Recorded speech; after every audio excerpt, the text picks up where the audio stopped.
Paris, August 31st, 1997. Just past midnight, a black Mercedes-Benz speeds through the streets of the City of Light. Inside are four people: Princess Diana, her partner Dodi Fayed, bodyguard Trevor Rees-Jones, and driver Henri Paul. They're being followed, not by enemies, but by paparazzi. Motorcycles, cameras flashing, a chase through the dark tunnels of Paris. Then, impact. At 12:23 a.m., the car crashes into the 13th pillar of the Pont El Alma tunnel. In seconds, everything changes. Inside the wreckage, Dodi is dead. Henri Paul is dead. Diana is critically injured, barely breathing. Only Trevor survives, though badly hurt. Paramedics arrive. They work in the darkness of the tunnel. 20 minutes pass. 30. At 2:06 a.m., Diana is pronounced dead at the Petit-Salpêtrière hospital. She was 36 years old. The world wakes up to grief, shock, and confusion. How could the most famous woman on earth, beloved by millions, die like this? Was it just a tragic accident? The official story said yes. Henri Paul was drunk. He was speeding. They weren't wearing seatbelts. Chased by reckless photographers. Case closed. Or was it? Because the more people looked, the more questions began to surface. Things that didn't add up. First, Henri Paul. Initial tests showed he had alcohol in his blood, 3 times the legal limit. But friends, hotel staff, even security cameras said he didn't seem drunk at all. He walked straight. He spoke clearly. He laughed just hours before the crash. Some claimed the blood samples didn't even match his blood type. Was there a mix-up? Or something worse? Next, the missing footage. The Pont El Alma tunnel had security cameras, but none of them captured the crash. According to French authorities, the cameras were either not working or not facing the right direction. Convenient? Or deliberate? And then there was Diana herself. Weeks before her death, she wrote a chilling note. In it, she said, "This particular phase in my life is the most dangerous. My husband is planning an accident in my car, brake failure, and serious head injury." She wrote that in 1995, 2 years before the crash. She believed someone wanted her gone. The public reacts. News broke across every continent. Crowds gathered at Buckingham Palace. Candles, flowers, tears, but also outrage. Why wasn't she protected? Why didn't she have proper royal security? Why did the royal family take so long to respond? And deeper still, why did so many feel like this wasn't just an accident? After Diana's death, the media frenzy exploded. But quietly beneath the headlines, people started asking darker questions. Because this wasn't just any woman. This was Princess Diana, the people's princess. And she had made powerful enemies. A royal problem. By 1997, Diana was no longer married to Prince Charles. But she was still very much in the public eye. She was dating Dodi Fayed, the son of billionaire Mohammed Al Fayed, a Muslim, a foreigner, and rumor had it Diana was pregnant. To some within the British establishment, this was scandalous.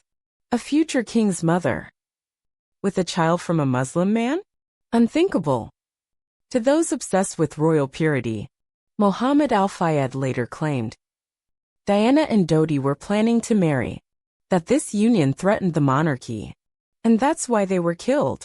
A staged accident, made to look like a drunk driving tragedy. It sounds outrageous, but then so do the facts. The missing seatbelts. Neither Diana nor Dodi were wearing seatbelts, but Diana always wore hers. Friends confirmed it. Bodyguards confirmed it. So why not that night? Could the belts have been tampered with? British investigators later said the seatbelts weren't working. But why weren't they fixed? Why were they ignored? Too many questions. Too few answers. Diana's fear of the establishment. In interviews, Diana often hinted at feeling unsafe. She spoke about being isolated, watched, undermined. She believed the royal family wanted to silence her. And when she began speaking about landmines, about politics, about being a mother on her own terms, she became more than a princess. She became a voice of change. And change threatens power. The Red Diary. One of the most persistent rumors involves a diary. According to insiders, Diana kept a red leather journal. In it, she detailed secrets, affairs, threats, names. After her death, the diary vanished. Never found. Never acknowledged. Where did it go? Who took it? And what was in it? That scared people so much? The role of intelligence agencies. Some believe the British intelligence agency, MI6, was involved. Former spies have claimed. They monitored Diana. They followed her. They had files on her movements. One retired agent even suggested the crash bore similarities to a technique used to induce accidents. Was this just talk? Or a glimpse into something much deeper? In the years that followed Diana's death, 2 major investigations were launched. One in France, one in the United Kingdom. Both concluded the same thing. It was a tragic accident, caused by a drunk driver, reckless paparazzi, and the failure to wear seatbelts. But not everyone was convinced. Operation Paget. In 2004, the British police opened Operation Paget, a 3-year, multi-million-pound inquiry into the conspiracy theories. They interviewed 300 witnesses. They reviewed 6,000 pages of evidence. The result? They concluded there was no conspiracy, no foul play, and that Diana was not pregnant. But Mohammed Al-Fayed refused to accept the findings. He believed the investigation was a cover-up, that the establishment was protecting itself. And many people agreed, because for all the evidence, there were still holes, still inconsistencies, still silence from those who mattered most. The royal family's reaction. In the immediate days after Diana's death, the royal family stayed quiet. Too quiet. They remained at Balmoral. They didn't speak publicly. They didn't lower the flag at Buckingham Palace. The people noticed. It felt cold, detached, like they were hiding something. Eventually, the Queen addressed the nation. But for many, the damage was done. The silence only fed the fire. What Diana left behind. Diana was more than a princess. She was a mother, a humanitarian, a woman who had walked through pain, and chose to heal others. Her death left a wound in the world, a wound that never fully healed. And the questions around her final night continue to echo. So what do we really know? Was it just a tragic accident? Or was it something darker? A warning? A message? A clean erasure of someone who spoke too much and loved too freely? We may never know. But what we do know is this. Diana's light didn't die in that tunnel. It lives on. In the lives she touched, the people she helped to, and the truth that refuses to stay buried. You've heard the facts. You've seen the cracks in the official story. Now we ask you, was Diana's death an accident? Or was it something more? Tell us what you believe in the comments below. Because some truths deserve to be questioned. And some questions should never be silenced. She was called the People's Princess, a woman who redefined royalty, loved by millions, feared by some. And then, she was gone. On the night of August 31st, 1997, in the Pont de l'Alma tunnel in Paris, Princess Diana died in a car crash. The official story spread fast. Speeding driver, paparazzi chase, no seatbelt, a tragic accident. But for many, something didn't add up. Why did the ambulance take over 90 minutes to get her to a hospital just a few miles away? Why were none of the surveillance cameras in the tunnel working that night? And why did Diana write a letter just months before her death saying, "My husband is planning an accident in my car, brake failure and serious head injury"? Was this just paranoia? Or was it a warning? Let's go back to the final day of Diana's life, August 30th, 1997. Paris. Diana arrived in Paris with Dodi Al-Fayed, her companion and rumored fiancé. They were staying at the Ritz Hotel, owned by Dodi's father, Mohammed Al-Fayed, a billionaire businessman. The paparazzi had followed them for days, snapping photos at every move. They couldn't leave the hotel without being swarmed. That evening, the couple decided to escape. They'd dine at a private apartment owned by the Al-Fayed family, then return to Dodi's home, away from the cameras. But they never made it. The escape plan. To throw off the press, they used a decoy vehicle at the front of the hotel. Meanwhile, Diana and Dodi slipped out the back, entering a black Mercedes-Benz S280, driven by Henri Paul, the hotel's deputy head of security. Also in the car, Trevor Rees-Jones, Dodi's bodyguard. He was the only one wearing a seatbelt, and he would become the sole survivor. The car sped off into the Paris night, followed closely by a swarm of paparazzi on motorcycles. At 12:23 a.m., the car entered the Pont de l'Alma tunnel. Seconds later, it crashed. The impact was brutal. The car slammed into the 13th pillar of the tunnel at high speed. The front was crushed. The scene catastrophic. Dodi and Henri Paul were killed instantly. Diana was still alive but critically injured. She would die hours later in the hospital. News of Diana's accident spread like wildfire. And when her death was confirmed, the world broke down. People flooded the streets. Flowers were stacked outside Buckingham Palace. Grown men wept on television. It felt like a queen had died, but one who was never officially crowned. Yet even as millions grieved, a different conversation began. What really happened in that tunnel? Let's start with the ambulance. The crash occurred at 12:23 a.m. Emergency responders arrived around 12:30 a.m. But Diana didn't reach the hospital until 2:06 a.m. That's more than an hour and a half for a drive that should have taken less than 10 minutes. French authorities said her injuries were so delicate, they needed to stabilize her at the scene. But some experts disagreed.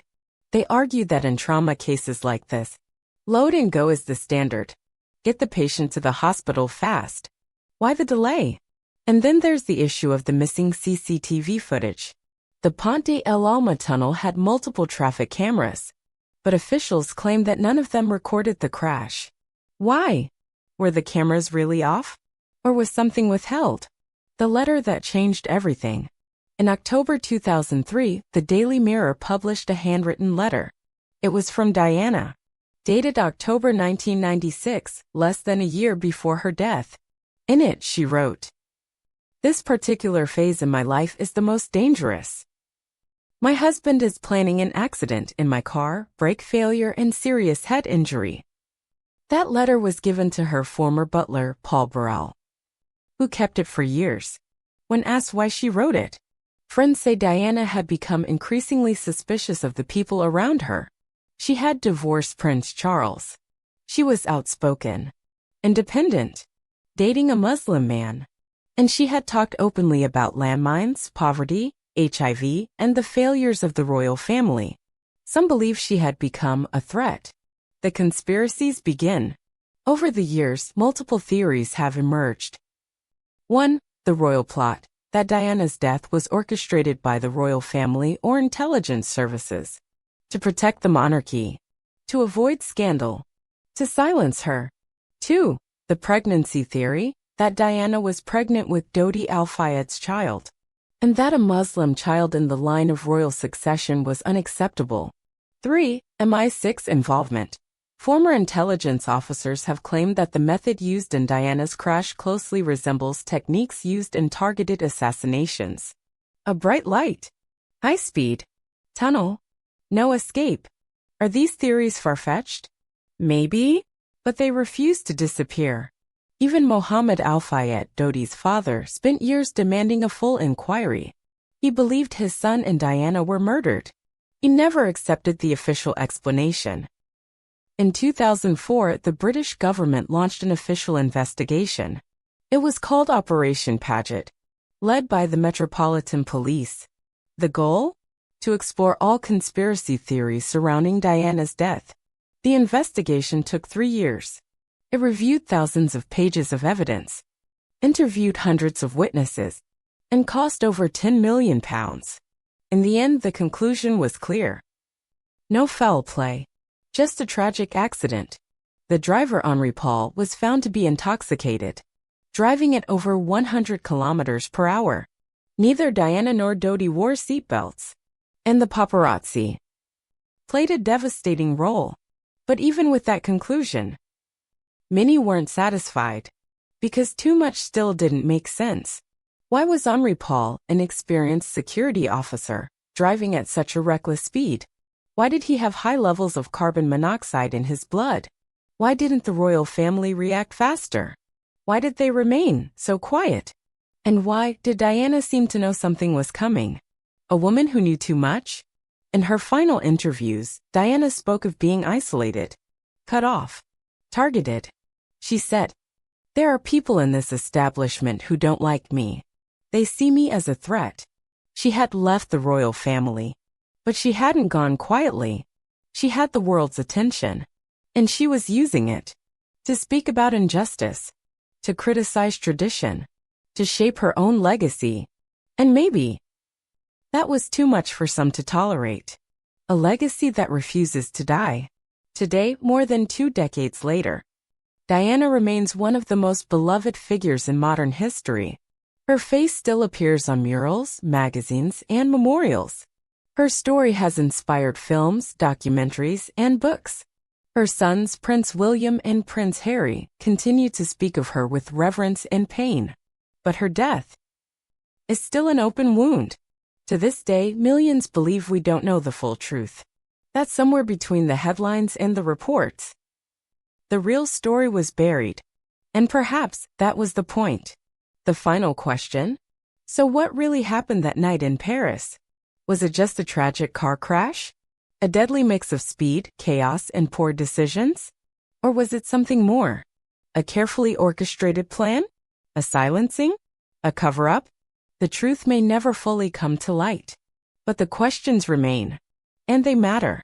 Because the life of Princess Diana wasn't just about royalty. It was about humanity, compassion, and the courage to speak up, no matter the cost. And maybe that's exactly why she died. Thank you for watching. If this story made you think, if you believe the truth deserves to be heard, subscribe for more deep dives into unsolved mysteries and hidden history. We release new videos every week. And now, we want to hear from you. What do you believe? Was Princess Diana's death just a tragic accident? Or was it something darker? Let us know in the comments below. And until next time, stay curious, stay awake, and never stop asking questions. He was more than a rapper. He was a poet, a revolutionary voice, a cultural lightning rod. And then he was gone.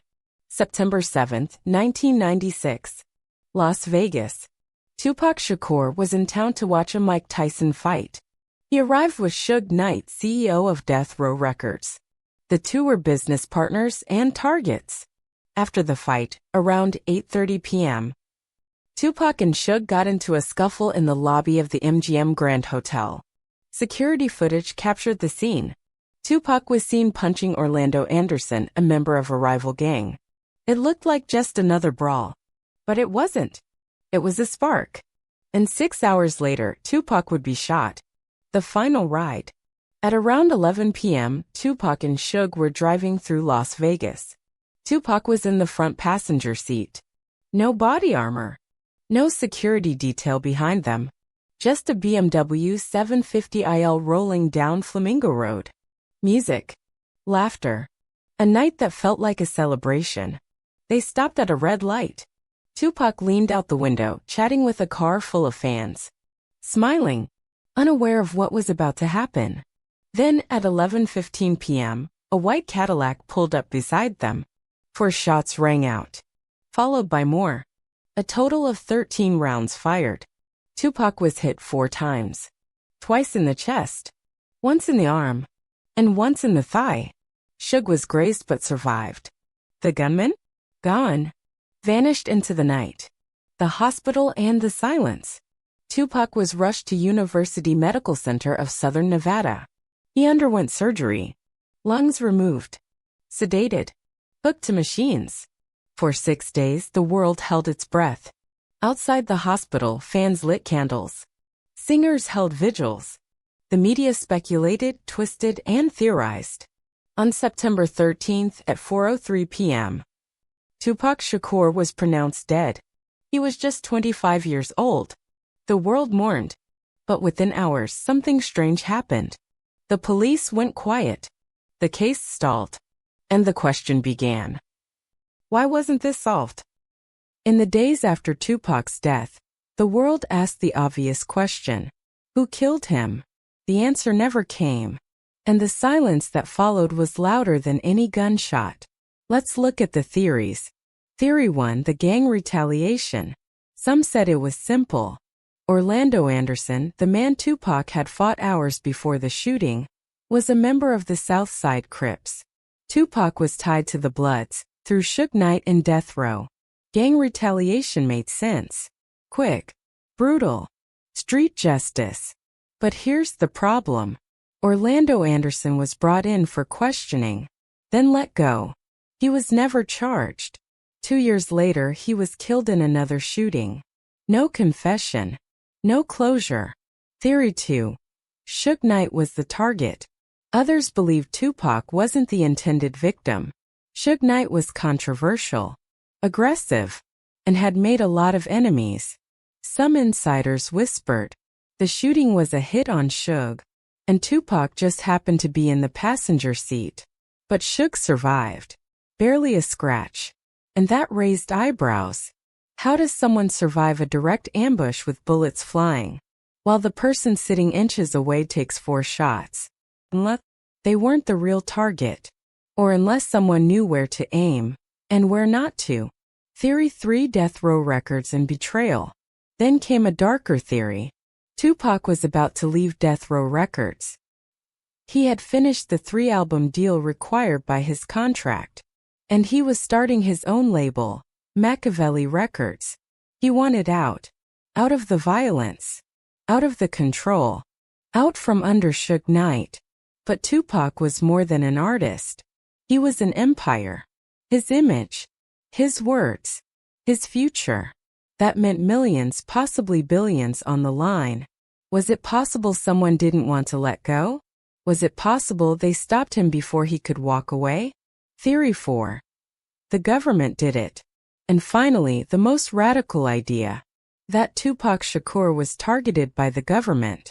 He was outspoken, influential, politically aware. His mother was a Black Panther. He wrote about systemic racism, police brutality, and revolution. He reached millions. And some say, that scared the wrong people. Could it be that Tupac was seen as a threat? A threat that needed to be removed?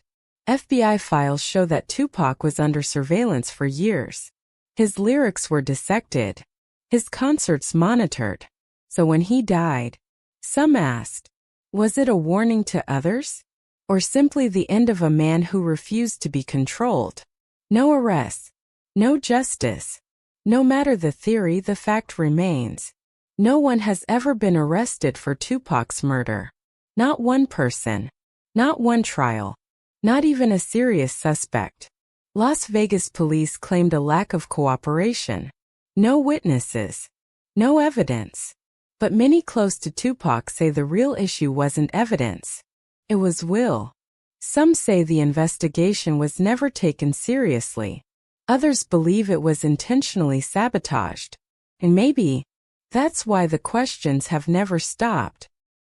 For a murder that happened in a major U.S. city, in a car full of witnesses, on a crowded street, in front of tourists, traffic lights, and fans, it's almost impossible to believe no one saw anything.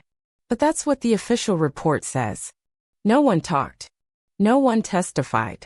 No one was held accountable. Why? Some believe it was fear. Others say it was loyalty to the street code. No snitching. But a few believe it was something deeper. A warning to keep quiet or disappear. And so, Tupac's murder became not just a crime, but a legend. And with that legend came another rumor, one that refuses to die. Is Tupac still alive? Yes, that theory exists, and it's louder than ever. People claim to have seen him in Cuba, in Belize, in Serbia. Photos surface, blurry, mysterious. Some claim Tupac planned his own disappearance, that he knew the industry was coming for him, and that he faked his death to escape it all. Even the name of his last album, The Don Killuminati, The 7-Day Theory, was released just months after his death. Under the alias Machiavelli, Niccolo Machiavelli, a 16th century philosopher who once wrote that faking your own death was a smart tactic in war. Coincidence? Or code? The album cover showed Tupac on a cross, a martyr, bleeding, looking at us with eyes wide open. He was sending a message. Or was he saying goodbye? The legacy of Tupac. Whether he died that night in Vegas or vanished into the shadows, one truth remains. Tupac Shakur never truly left. His music still charts. His quotes still circulate.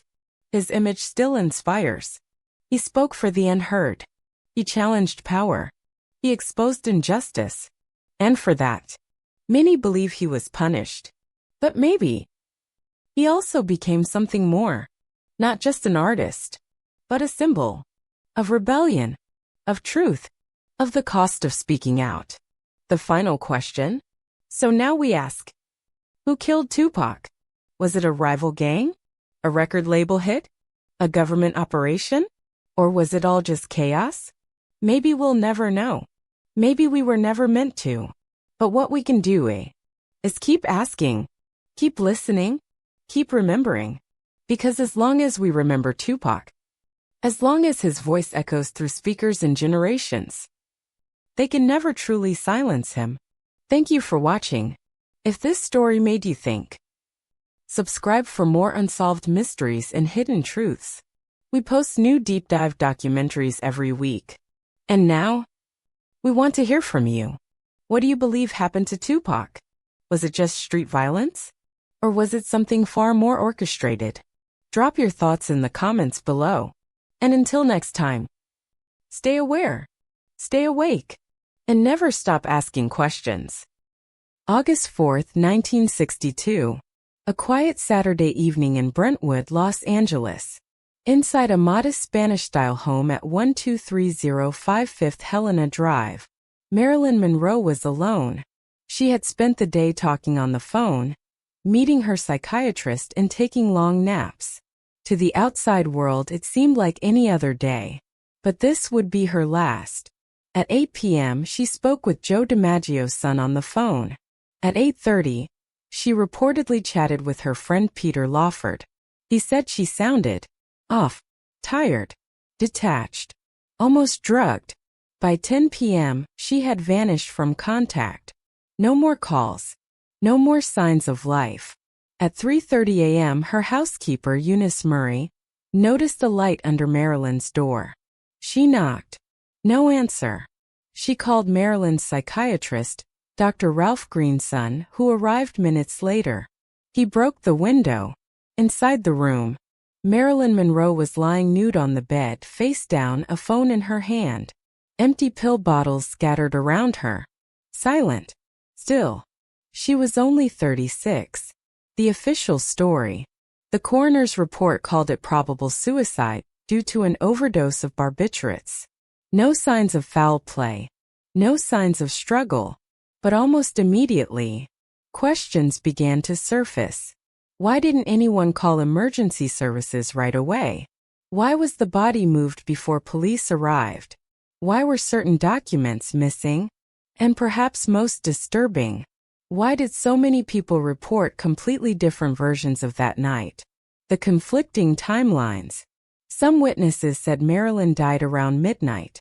Others insisted she was alive at 3 a.m. Still others claim her body was already cold before the doctor arrived. One LAPD officer said the scene looked staged. Clean. Too clean. Others said the position of her body didn't match that of a typical overdose. No vomit, no physical distress, and strangest of all, there were no pills found in her stomach. If she had swallowed dozens of barbiturates, they should have still been there. That raises a chilling possibility. Were the pills injected or forced into her another way? The missing evidence. There was no suicide note, no final words, no recorded goodbye. But there were journals, letters, phone records, all gone, vanished within hours of her death. Some say the FBI took them. Others point to the Kennedy family.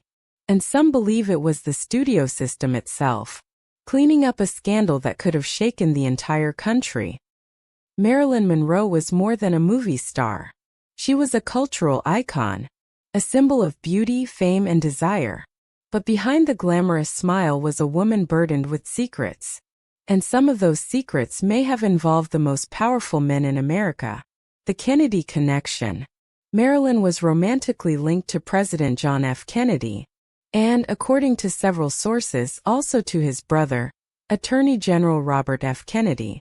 The famous Happy Birthday, Mr. President performance at Madison Square Garden in May 1962 wasn't just flirtatious, it was a warning, a public whisper of a private affair, and it terrified the White House. According to FBI records, Marilyn had begun writing in a red diary, a place where she supposedly detailed her conversations with both Kennedys, about Cuba, about nuclear weapons, about things she should never have known. If that diary existed, it's never been found, but many believe its contents were enough to bring down an administration. And that's where the conspiracy deepens. Was she a threat? Some believe Marilyn was becoming unstable, not because of drugs, but because of what she knew. They say she was planning to go public, hold a press conference, expose her affairs with both JFK and RFK, and reveal political secrets whispered in pillow talk. That kind of exposure wasn't just scandalous, it was dangerous. Former CIA officer E. Howard Hunt, in later interviews, hinted that Monroe's death was cleaned up to protect national interests. Mob figures like Sam Giancana were also allegedly involved. Some claim Monroe had ties to both the mafia and political elite, making her a liability to everyone. And when you're a liability to both the government and organized crime, you don't last long. The last visitors. Several reports claim that Robert Kennedy was in Los Angeles the night Marilyn died, that he visited her, that they argued. Neighbors reported hearing shouting. A helicopter was spotted overhead late at night, unusual for that quiet neighborhood. One witness even said she saw men in suits leaving the property shortly before police arrived. But none of this was ever officially confirmed, and those who spoke up were quickly discredited or disappeared. Media blackout. What makes Monroe's case even more suspicious is how quickly the media stopped asking questions. Within days, headlines shifted from mystery to tragedy. The narrative became, "Depressed actress ends her life. Case closed." But behind the scenes, reporters whispered about missing files, changed timelines, inconsistent testimonies. No one wanted to push too hard, because when the names involved are Kennedy, Hoover, and the mob, you tread carefully, very carefully. After her death, Marilyn Monroe became immortal. She wasn't just remembered. She was mythologized. The platinum hair, the red lips, the breathy voice, and now the tragic ending. Hollywood mourned her, but it also moved on. Studios pushed new stars. Papers recycled old gossip. And Marilyn's truth was quietly buried with her. A woman silenced. Marilyn spent her life being controlled. By studios, by men, by a system that sold her image but ignored her voice. She was branded a dumb blonde. But she was anything but dumb. She read philosophy, wrote poetry, challenged directors, fought for better roles. And she wasn't afraid to love powerfully, even recklessly. But when she got too close to the wrong truths, her light was extinguished. Was it suicide? Was it an accident? Or was it something darker? What we still don't know. There are so many unanswered questions. Why was the timeline of her death so inconsistent? Why were the pill bottles empty yet her stomach showed no sign of ingestion? Why did the LAPD not question key figures more aggressively? And what happened to the alleged red diary? Even the autopsy was incomplete. Her internal organs, vital for toxicology, were destroyed or lost. How does that happen in the most high-profile death of the decade? Unless someone wanted it to happen.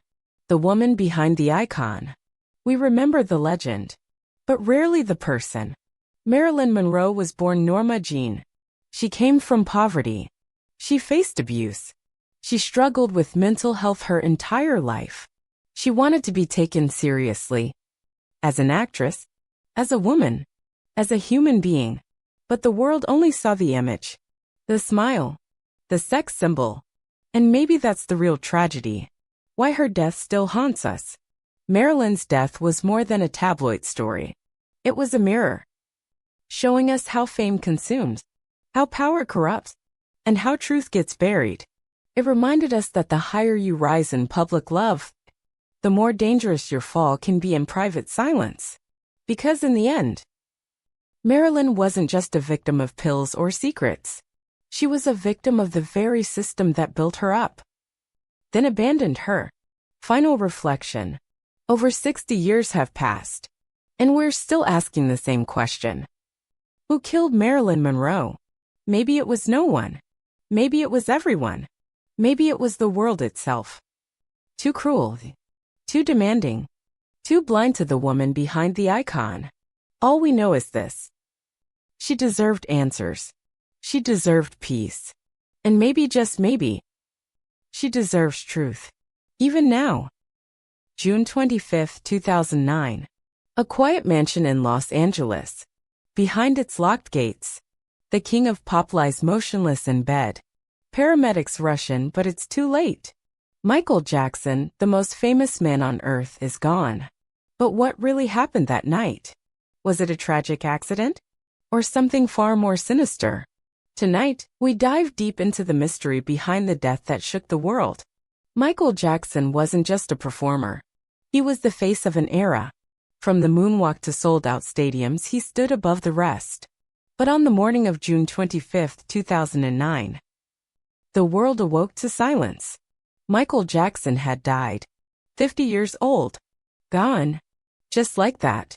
The official story? A sudden cardiac arrest brought on by prescription drugs. But that explanation didn't sit right with everyone. There were too many questions, too many contradictions, and too much money at stake to understand what really happened. We have to go back to the night before everything unraveled. June 24th. The Staples Center in Los Angeles was buzzing. Michael was there rehearsing, moving, singing, getting ready for his comeback tour. This is it. 50 shows in London. A return to glory. A redemption arc. He looked good. Tired, maybe, but determined. He danced. He smiled. He hugged his team and told them, "We're gonna change the world." But when he returned home that night, something shifted. He couldn't sleep. He hadn't been able to for a long time. Years even. And on that night, like so many before it, he turned to his doctor. Dr. Conrad Murray. Handpicked. Paid $150,000 a month. But not by Michael. By AEG Live, the concert promoter. That night, Murray gave Michael a series of sedatives. Valium. Lorazepam. Midazolam. But none of them worked. Michael remained wide awake. By 10:40 in the morning, Murray made a decision that would change everything. He administered 25 milligrams of propofol, a hospital anesthetic, not a sleep aid, not even close. No heart monitor, no oxygen tank, no nurse on standby. And then, according to Murray's own testimony, he stepped out of the room. When he returned, Michael wasn't breathing. Instead of calling 911, he called Michael's bodyguard, security, staff, It would take nearly 20 minutes before someone dialed emergency services. By then it was too late. Michael Jackson was unresponsive. Paramedics worked for nearly an hour. But nothing brought him back. At 2:26 p.m., the king of pop was pronounced dead at UCLA Medical Center. The world stopped turning. But the questions had only begun. The investigation began almost immediately. The world demanded answers. So did the fans. So did the family.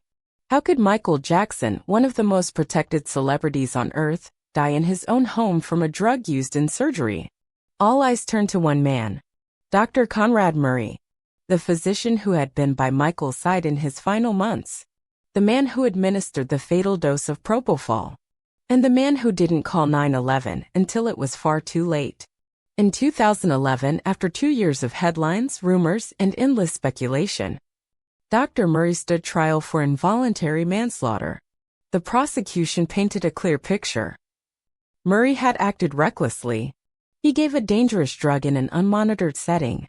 And when things went wrong, he delayed calling for help out of fear for his own reputation. The jury agreed.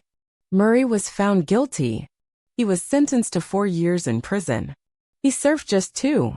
But even with the verdict, the story didn't end. In fact, it only grew more complicated. Many believed that Murray wasn't the real villain, that he was just the final piece in a much larger, darker puzzle. Because Michael Jackson wasn't just a musician. He was a business, a billion-dollar brand. And in the years before his death, his finances were in trouble. Massive debt, lawsuits, mounting pressure to perform. The This Is It tour wasn't just a comeback. It was a lifeline. If the tour failed, Michael could lose everything. And AEG Live, the company funding the concerts, stood to lose millions. So they hired Murray, a doctor willing to do whatever it took to keep Michael going. But when Michael died, something strange happened. Instead of collapsing, his estate exploded in value. Sales of his music skyrocketed. New deals were signed. Merchandise, films, posthumous albums. In the first year alone, Michael Jackson's estate made over $275 million. And perhaps the most important asset of all? His share in the Sony/ATV music catalog, a massive collection of publishing rights, including songs by the Beatles, Elvis Presley, and Taylor Swift. That catalog was worth hundreds of millions. And Michael had fought for years to keep control of it. But after his death, control quietly shifted. Sony eventually bought back full ownership. Was that just good business? Or something more? Michael had long suspected he was being watched, manipulated, controlled. In one speech he said, "The history books are lies. The media is manipulation. They want to control what you see, what you think. And they don't care about the truth." He often spoke about powerful forces in the music industry. He called out record labels, accused executives of racism and exploitation. He believed there were people who didn't want him to succeed independently.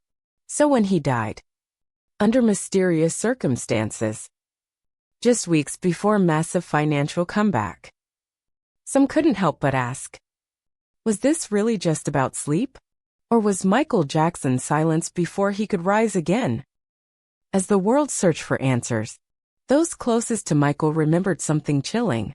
In the final weeks before his death, he didn't seem like himself. He was thinner, more withdrawn, sometimes paranoid, and sometimes heartbreakingly honest.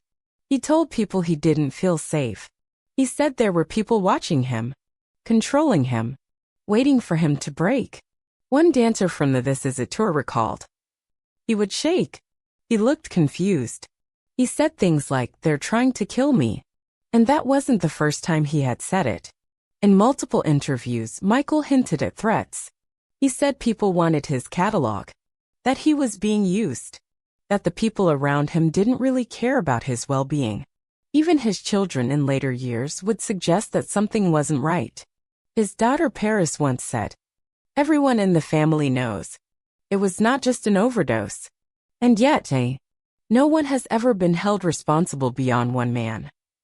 Dr. Conrad Murray. Was Michael simply pushed too hard? Overmedicated? Or was there more to the story? There's another mystery, one that continues to haunt fans. The surveillance footage from Michael's house. The cameras in the hallway. The bedroom. The entrance. The final 24 hours of his life should have been fully documented. But somehow, the tapes were gone. Security said they had technical problems. Files were missing. No explanation was ever made public. How does that happen? In the home of one of the most famous people on the planet? It's questions like these that keep the conspiracy theories alive. And while many of them may be exaggerated or even false, they reflect a deeper truth. Michael Jackson died surrounded by mystery. And that mystery has never gone away. In the years since his passing, his legacy has only grown. New generations discover his music, his videos, his message. But at the same time, his life remains a cautionary tale. Of fame, of pressure, of control, of what happens when a person becomes bigger than the system that created them. Michael Jackson wanted to be more than a pop star. He wanted to be free. Free from contracts. Free from expectation. Free to create without fear. But in the end, he may have paid the price for that dream. So we are left with this. Was it an overdose? Or was it a message? Was he a victim of poor decisions? Or a target of powerful interests? Was it simply a tragedy? Or a carefully managed ending? We may never know the full truth. And maybe that's the point. Maybe some stories are meant to stay unfinished, unanswered, unresolved. But if we've learned anything from Michael Jackson, it's that truth always finds a way to rise. Just like a beat. Just like a song. Just like a legend. Thank you for watching. If this story made you feel something, don't forget to subscribe for more true crime and celebrity mysteries. We publish new deep dives every week. And now, we want to hear from you. What do you think happened to Michael Jackson? Was it really just a tragic accident? Or was it something more? Let us know in the comments. Until next time, stay curious, stay skeptical, and stay awake. Because sometimes, the truth is hiding in plain sight. Heath Ledger was only 28 years old, a rising star, a father, a man on the edge of something truly great. And then he was gone. January 22, 2008. New York City. It was a cold Tuesday afternoon. Heath had spent the morning resting in his Soho apartment. At around 3 p.m., his housekeeper entered his bedroom. She thought he was just sleeping, but something was wrong. Heath wasn't responding.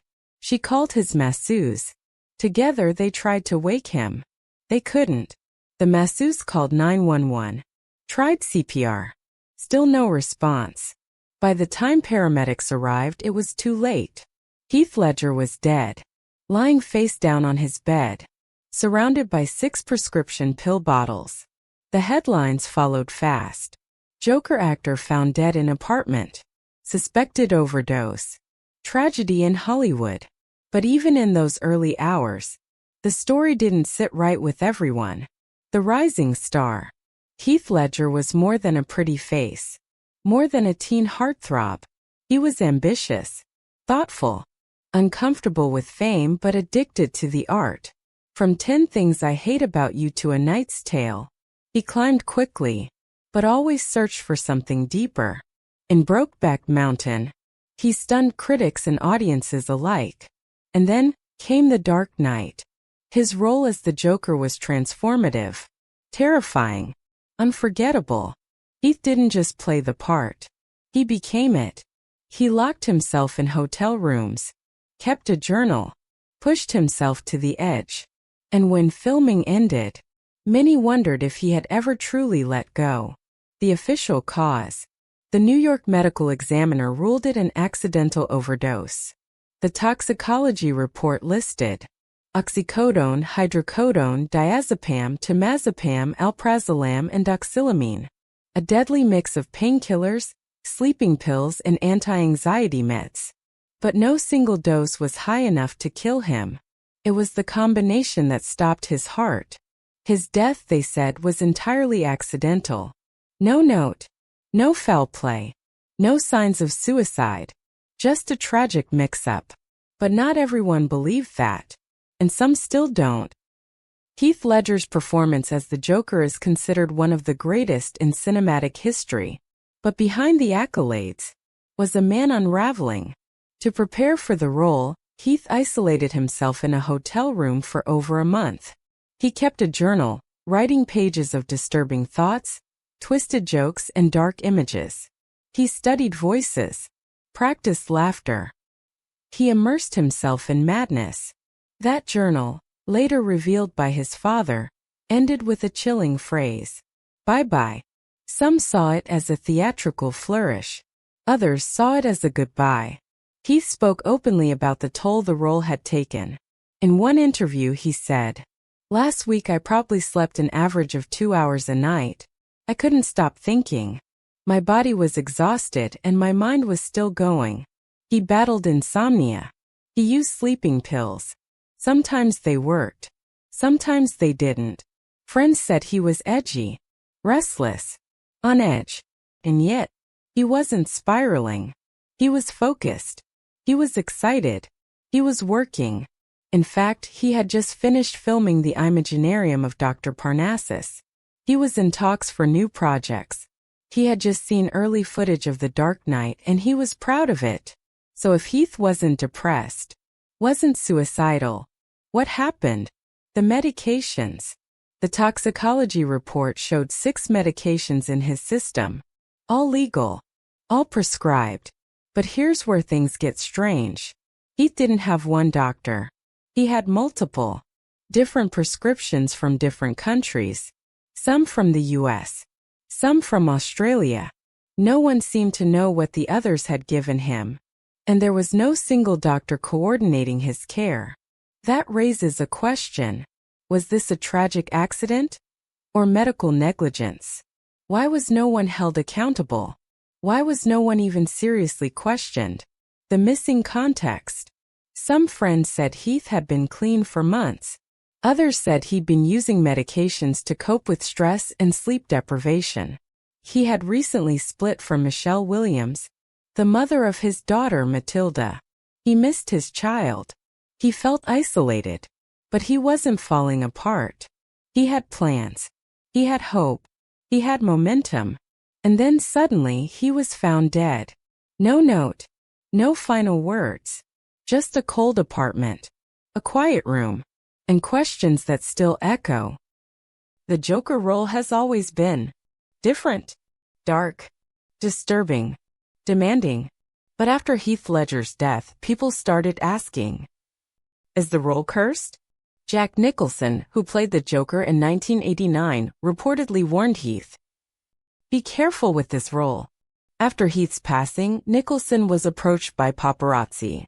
He looked directly at them and said, "I told him," whether it was superstition or hindsight. The warning hit differently. The Hollywood machine. Some believe Ledger was a victim of more than just pills. They say he was chewed up by a system that glorifies pain and punishes vulnerability.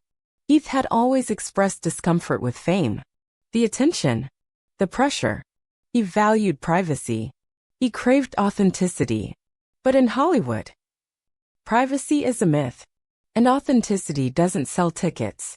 After his death, Heath became a legend. A symbol. A marketing tool. The Dark Knight campaign leaned heavily on his performance. His face became posters. His voice echoed in trailers. The same system that drained him now sold him. Alternative theories. Online forums exploded with theories. Some say it was more than accidental. That someone wanted him quiet. He was rumored to be working on a documentary about drug use in Hollywood. Some say he had uncovered things he wasn't supposed to. Others believe it was simply medical neglect. That no one looked at the full picture. That no one cared enough to connect the dots. There was no autopsy conspiracy. No missing footage. But there was silence. And in that silence, people filled the void with suspicion. The legacy. What remains today is a legacy wrapped in brilliance and tragedy. Heath Ledger posthumously won an Oscar for his portrayal of the Joker. It was one of the most powerful performances ever captured on screen. But many believe he paid the ultimate price for it. His daughter, Matilda, was just 2 years old when he passed. She never got to know the man behind the myth, the artist behind the makeup. Heath once said in an interview, "I feel like I'm wasting time if I repeat myself. I want to keep pushing things." He did. He pushed the limits of performance. He pushed the depth of emotion. And he pushed himself. Perhaps too far. So what really happened? Was Heath Ledger's death a tragic accident? A perfect storm of prescription pills and exhaustion? Or was it something deeper? Was it the weight of the Joker? The loneliness of fame? The cracks in the system that failed to protect him? The world may never know. But one thing is certain. Heath Ledger didn't just leave behind a role. He left behind a warning. A message, hidden between the laughter and the silence. And that message is still echoing today. If this story moved you, share it. Let the world remember Heath not just as the Joker, but as the man who gave everything for his art. And ask yourself, how many more brilliant voices will be lost before the world learns to listen?